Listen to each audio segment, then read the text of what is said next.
I directed a very famous production of a play called The Savages by the great English writer Christopher Hampton, which was widely chosen as the worst production in the history of Really? Chicago theater. This had 35 naked alleged savages Oh. who were meant to be the Sintas Largas Indians in Where are they from? Amazon basin of Brazil who Oh. were being exterminated.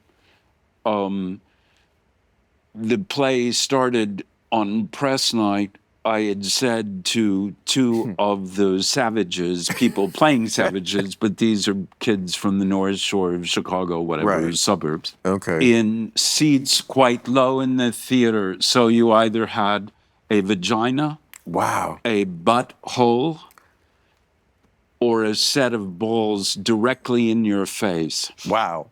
So Really? here's how the play started with my friend Tom Irwin, terrific actor, reciting a poem about these Sintas Largas Indians. I had said 5 minutes before the play started, I had said, hey, listen to me. If the torch goes out to these two actors who were playing savages, two of the savages, if his torch goes out or your torch goes out with the sterno in the torch, don't try and attempt to light the other idiot's torch with your defunct torch. Okay? Am I clear? What? Okay. Again, don't try to light. So the poem starts, 35 naked Indians have walked out doing what the Peruvians referred to as a piss dance. Everybody's kind of like this. They're this far away from the actors. They're like, fuck, wait, what? And one torch goes out, the guy goes to light up the guy's torch. Of course. Whole stage, wooden stage on fire. No. Opening press night. Since it was opening night, did they think that was what was supposed to happen in the play? They always think that. Right. So Yeah. if it catches on fire, they think Yeah, this is... and if they catch on fire, well, I guess it's just meant to be. We're talking about... What direction? Hey, there's no bad what publicity, am I realism? wrong? Yeah, that's right. So we had a girl who, during the scenes of the terrorist, kind of Carlos the Jackal figure you may have remembered. Of course. And the kidnapped English diplomat up on the top of our set, which had 3 strips which looked like giant sizzling members, sizzling the kind of fake bacon. Oh. For some reason which I never understood and never asked, because I wasn't the set designer. Wonder what that sizzling is for. But as the Savage band would be playing their little homemade instruments underneath this very serious set, there was a girl who was just had a gas issue who would just... Not with that fire. Yeah, exactly. Oh, my God.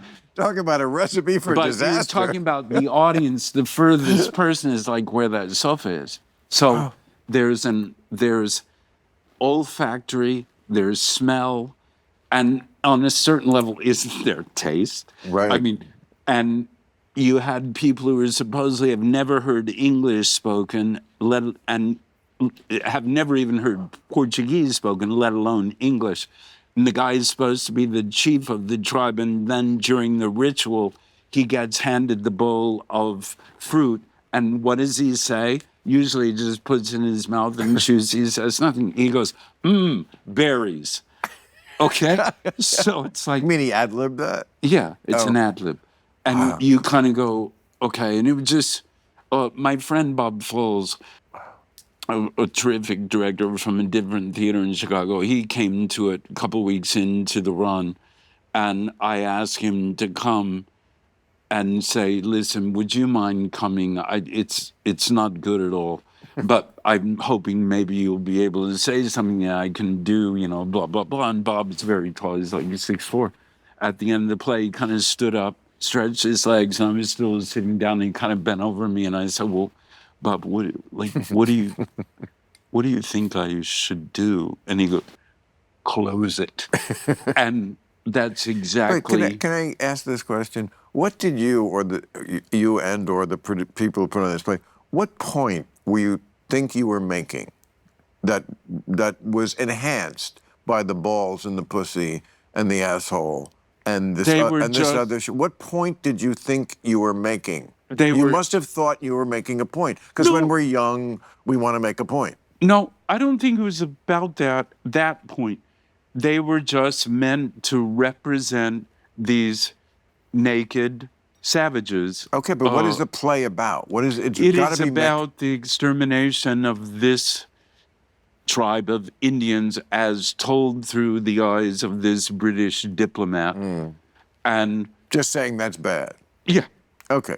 and it's just Well, was that's- a miserable Right, but production and because- failed on every level. It should, because it's not a deep idea. Like evil, No. evil is bad. Yes, it is. Now let's say Sure. something interesting about it. I was going to say before, when Woody Allen was here, we were having this little debate about, he'd never made a Yeah. great movie. I said, I think you did, and that's why so many of your idols, when you were, making movies like Elia Kazan, were all your biggest fans. They wouldn't Sure. be your fans if you didn't make Yeah. a great movie.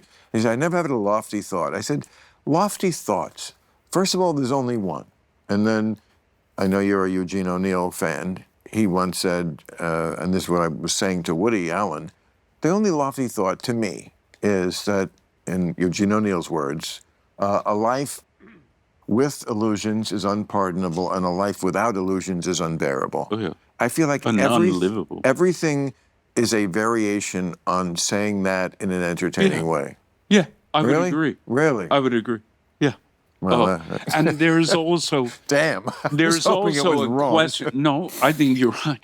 But there is also a question I think that should exist, should be innate in good, serious work, which is how do we live?